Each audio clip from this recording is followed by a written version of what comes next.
বাংলাদেশ দলে অস্থিরতা।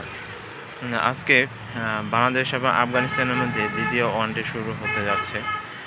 আর এই প্রথম ওয়ানডেতে বাংলাদেশ হেরে অলরেডি অনেক সমালোচনার মুখে পড়েছে এবং দলে অস্থিরতা তৈরি হয়েছে, যেখানে যে দল 169টা ডট বল খেলেছে, প্রায় 28 ওভারের মতো ডট বল খেলে, তাহলে সেই দলের কাছ থেকে আপনারা কী আশা করতে পারেন? ভালো কিছু করতে পারেন? সেটা অবশ্যই না। দলের বাইরে সব জায়গায় আলোচনা সমালোচনা হচ্ছে এবং একাদশে পরিবর্তনের গুঞ্জন উঠে গেছে এবং গুঞ্জন হয়েও গেছে। আজকে তাসকিন আহমেদ এবং হাসান মাহমুদকে বাদ দিয়ে রিশাদ হোসেন এবং মুস্তাফিজুর রহমানকে দলে নেওয়া হয়েছে। যদিও বাংলাদেশ গত ম্যাচে বোলাররা ভালোই করেছিল, আফগানিস্তানকে প্রায় আটকে ফেলেছিল, কিন্তু ব্যাটসম্যানদের দোষে, ব্যাটসম্যানদের ভুলে বাংলাদেশ গত ম্যাচে হেরে গেছে। এখন এই হারার কারণে বাংলাদেশ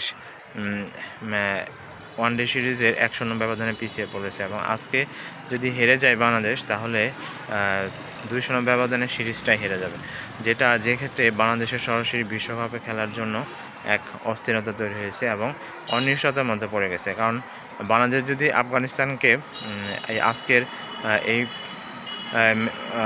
এই সিরিজ যদি আফগানিস্তানকে 3-0 ব্যবধানে হারাতে পারতো, তাহলে বাংলাদেশ হয়তো 9 নম্বরে উঠে পড়তো এবং বিশ্বকাপে সরাসরি খেলার যোগ্যতা অর্জন করতে পারতো। কিন্তু বাংলাদেশ হেরে যে এক অনিশ্চয়তার মধ্যে পড়ে গেছে, যেখানে বিসিবির কর্মকর্তারা অনেক সমালোচিত হচ্ছে, কারণ তারা নির্বাচনের দিকে বেশি ঝুঁকে পড়েছিল, খেলোয়াড়দের প্রতি নজর দিতেছিল না। খেলোয়াড়রা 2জন খেলোয়াড় তো বাংলাদেশ থেকে যেতেই পারেনি সংযুক্ত আরব আমিরাতে তাদের ভিসা সমস্যার কারণে, এবং তারা খুব আক্ষেপ করিয়ে বলেছে যে প্লেয়ারদের উপর নজর না দিয়ে তারা তাদের গদির চেয়ার ধরে রাখার জন্য বেশি গুরুত্ব দিচ্ছে।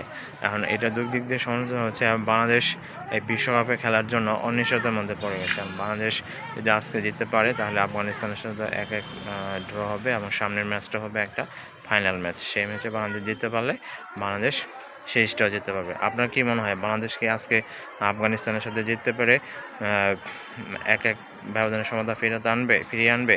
সেটা আপনারা আমাদের কমেন্ট বক্সে লিখে জানিয়ে দিতে পারেন। ধন্যবাদ সবাইকে, ভালো থাকবেন।